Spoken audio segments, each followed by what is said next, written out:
Hey everyone, Jared here. I want to go over my deck profile for the Log Horizon. I made it through 2 trial decks that I bought.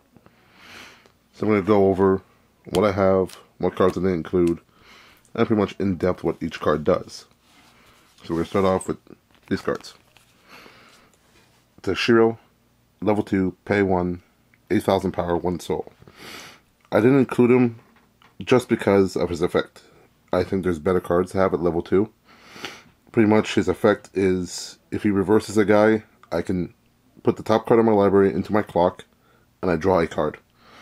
Problem with that is, level 2, I don't want to be clocking. I really don't. Some people clock, I'd rather not, just because it makes you close to level 3, and you lose the game when you hit level 3 at 6, or 7 o'clock, sorry. So, I think there's better cards than him, that's why I'm not including him. Akatsuki, level 1, 0 cost, 4,500 power. I didn't include her because she's reliant. I find she's too reliant on having a full field for level 1. Her effect is if you have 3 or more magic and or weapon trait characters, she gains an extra 1,500 power. So it's a 6k. I have better level 1s, I find anyways. Such as the Neotsugu at 55. You get the assist with it. It's a bigger power boost. So these are why I didn't include Shiro and this Akatsuki. Now I'm going to go into the deck profile that I actually have. For level 0, Sarah, the Druid. Vanilla, 500 assist in front. Always good to have the assists. For level 0, pay nothing, Shiro, 3,000 power. Pretty much just a beater. Nice to have. If I have to clock some blue, I have that. The level 0, pay nothing, Akatsuki marker. Pretty much, when I rest her, if there's no marker under her, I put the top card of my library under this has a marker. And if I have a marker under it, I can put the marker into my raid room, and I can pay the. I choose one of my opponent's level 0 lower characters in the front row, and I put into the raid room. Pretty good, because it's pretty much like a snipe. Just get rid of pesky level 0 suiciders or whatever off the field. Not bad. Plus I'm running her because I have the hollow version, which is really cool. I have 2 level 0, pay nothing, Marielle using telepathy. Pay 2, when it's pays from hand to stage, I can choose a character in my raiding room and return to my hand, so a salvage. My other deck, which is Phase 0, I don't run any salvages, so this is really nice to have. I like the salvage. 4 level 0, pay nothing, Akatsuki, 3,000 power, pretty much just like Shiro, except it's red, so I can have my color scheme going. 2 level 0, Yenta, the cook. When it's placed from hand to stage, I can reveal. I look at the top card of my library and I put it either on the top or on the bottom of the library. Pretty good, because if I want to trigger a climax, or if I don't want to trigger it, I can put it on top or on the bottom. Pretty cool. That was 2,500. I've seen worse. It's not bad. I like it. 4.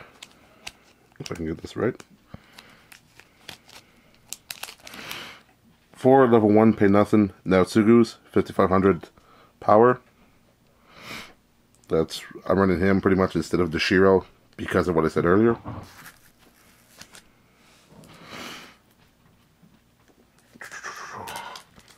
Running 2, pay 1 nothing, Nienta Swashbuckler. The effect on it, I really do enjoy. He's at 5,000 power. And when delicate combination, the climax is in my climax zone. If I have another character with the name Shiro, he gains plus 4,000 powers. He's at 9,000 power during the climax, not including the assists. So with assists, he's a pretty powerful level 1, I find. And the delicate combination is the 2k1 climax. This is the one it looks like. I'm running 4 level 1 pay 1 cost Shiros at 6,500 power. Its effect is hand encore. Put a card from your hand to the ready room. Rest him instead of putting him into the ready room. So sets me up for my level 2 game. Pretty good. Running 2 Henrietta backups that have 3,000 power. Not bad. Really like to run more, but I have 2 level 2 pay 1 costs Marielle representative of the Crescent Moon Alliance.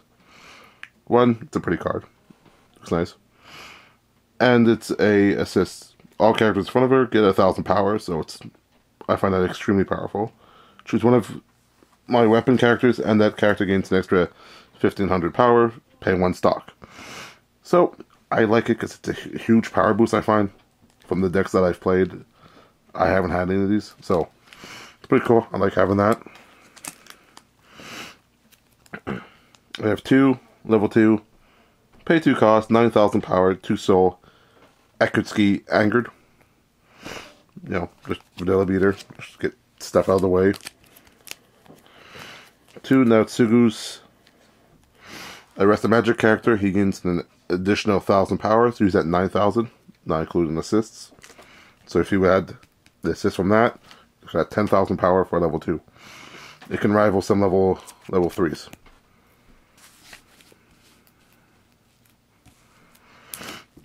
I have the two events. Pay 1. Choose one of my opponent's level 3 or lower characters, and that character does not stand during his next stand phase. And I get to choose one of my own characters and give it 2,000 power. So, pretty powerful.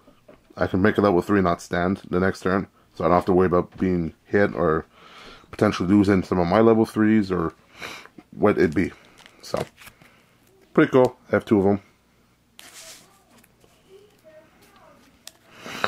4 my level 3 Shiros, 2 of which are hollowed. I'm sure you can tell. Ooh. And his effects are pretty cool. 10,000 power, 2 soul. If there are 5 or more cards in my hand, he gains 1,500 power, and during battles involving him, my opponent cannot play backup from the hand. And when it's front attacked, I looked at the top card of my library and I put it either on top or in the rating room. So it helps me check for climaxes, make sure that I can either block the damage or if I want to take it. I don't know why I would want to take a level 3, but I can choose, you know, so I can stop the damage and not potentially lose the game and turn the game around and make me win. Pretty powerful considering that you can't play backups. I've played a lot of games and I'm tired of backups at level 3s. They're so hard to kill because your opponent usually waits until level 3 with all their backups in hand, and then if they try to kill at level 3, you're faced with like 4 backups or 3 backups, whatever they're running. So I have 4 AM, and then I have the 4 delicate combination climaxes to go before the anti-swashbuckler, and I have 4 climaxes called First Loot. It's a there's +1 soul, but I liked, not necessarily liked, but I found the effect for it interesting because when I place it in my climax zone, I have to choose 1 blue card from my rating room and put it into stock. Instead of just paying 1 stock from the top of your deck, you go through your rating room and you choose a blue. So, like, let's say him. You gotta go by the card at the bottom. So, it's an interesting effect. I liked it. Plus, it's just 1 soul, so I'm not just soul rushing, and I'm not gonna, you know, over damage the guy, so he blocks more. So that's that. That's my Log Horizon deck. I've played it once. Works out very good.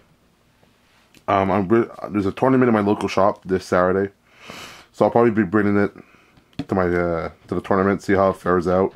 Hopefully I get first place, win a few prizes. And yeah, I'll see you guys next week, and I'll probably be doing my Fate Zero deck profile. So yeah, see you guys next week. Take care.